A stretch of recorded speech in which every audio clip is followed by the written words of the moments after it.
နန်းတွင်းအစီရင်ခံမှုတော်ဝင်အရှင်ပြန်လာတဲ့အခါစစ်တေနာပရိကအင်ပါယာရဲ့နေမြေတွေမှာတရားရေးနန်းတော်ရဲ့တိုက်ခိုက်မှုတွေခံနေရကြောင်းနဲ့ပြည်သူတွေစိုးရိမ်ထိတ်လန့်နေကြောင်းအစီရင်ခံတင်ပြနေပါတယ်။ပွဲတော်ညအလှမြို့တော်ရဲ့ညအလှနဲ့အတူခင်ချင်တဲ့သူရဲ့မိန်းကလေးတငယ်ချင်းတွေနေငယ်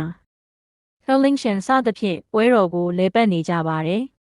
နင်္ဂရာကခင်ချင်ကိုမီးအိမ်လက်ဆောင်ပေးဖို့စ조사ပေမဲ့တခြားမိန်းကလေးတွေကကြားဖြတ်နှောက်ယှက်ပြီးချွေးနွေးနေကြတာကိုတွေ့ရပါတယ်။မင်းထဲကနေမင်းသမီးတစ်ပါးလင်စစ်နီယာထွက်ပေါ်လာပြီးခင်ချင်ကိုတွေးဖို့စိတ်လှုပ်ရှားစွာပြေးလာပါတယ်